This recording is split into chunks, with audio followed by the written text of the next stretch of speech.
2 weeks after I graduated from Bradley University, I was given 15 years in prison for selling drugs. Now, the irony in my life was not that I went to prison after I graduated from college. The irony was that I was even in college at all. Graduated from high school at the bottom 10% of my class. Had gone through 3 trials before I graduated from high school.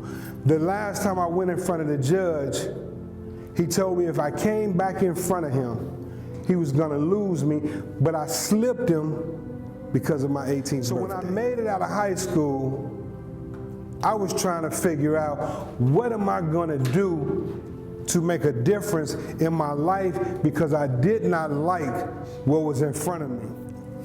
I went and took the test to go to the Marine Corps. Said, this is my way out. Passed the test, and I was supposed to enlist in 2 weeks. But in the middle of those 2 weeks, a friend of mine told me that, you know, it don't really matter how good or bad you did in high school, you can still go to college. You can go to a junior college. And so I abandoned the thought of going to the Marine Corps and made a straight line to Triton College, right outside of Chicago, right? Did well there. And Bradley University accepted me the next year.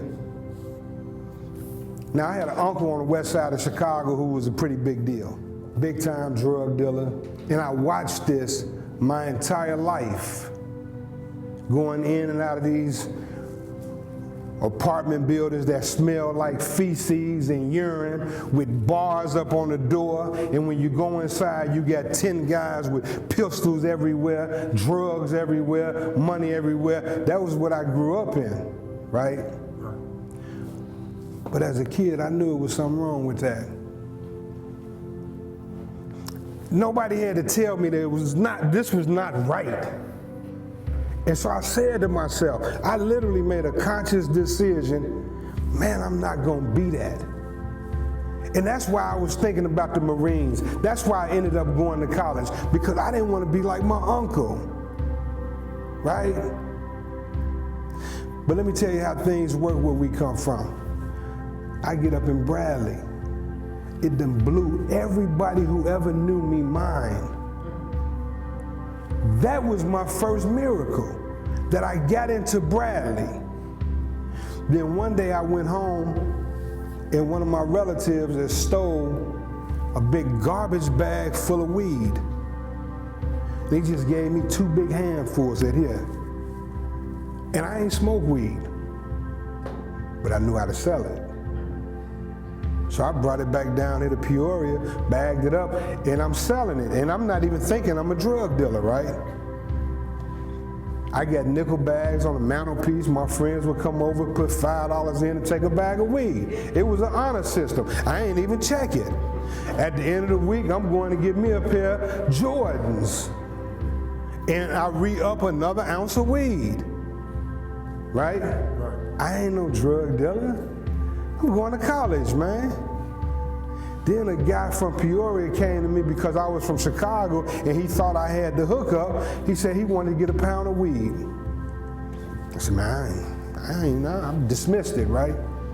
Then I go back home to Chicago, and then the guy I grew up with said, Johnny, I got all the weed, heroin, cocaine you want.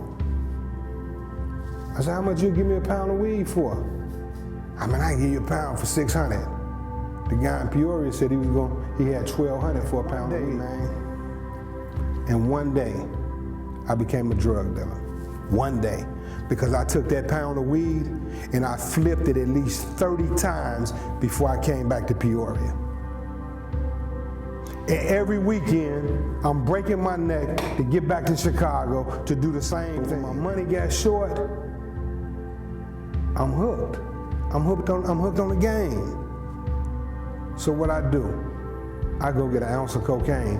Something I swore I wasn't gonna never do. And that ounce of cocaine went from that in 2 months to me going to get a kilo of cocaine. And the next thing you know, I got 30 guys working for me while I'm going to Bradley. And I swear, man, I said to myself, I ain't never gonna be a drug dealer. Never.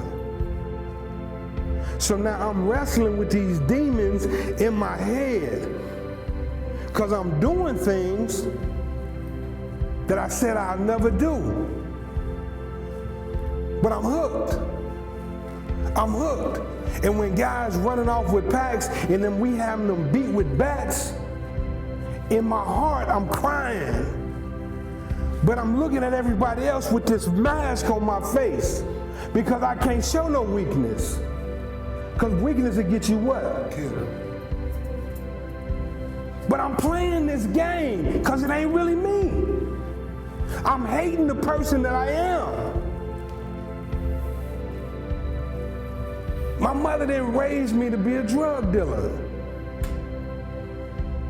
I'm walking around with pistols on me every day. I'm watching guys get shot in front of me. And it's killing me. It's killing me because I knew that I was the enemy of my people. I knew it. And I couldn't stop. Because I'm hooked on their life. I'm hooked. And then when I finally got caught and sent off to prison, I was able to revamp. I was able to strengthen my resolution. I was able to think about what's really important to me. Man, listen, man. I was the guy that was walking around reciting Martin Luther King speeches, selling kilos.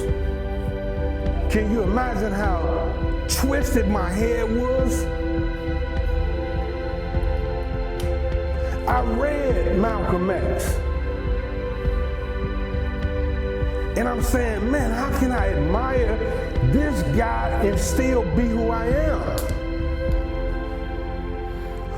Who is responsible for the women and children in our community? We are. But what we doing?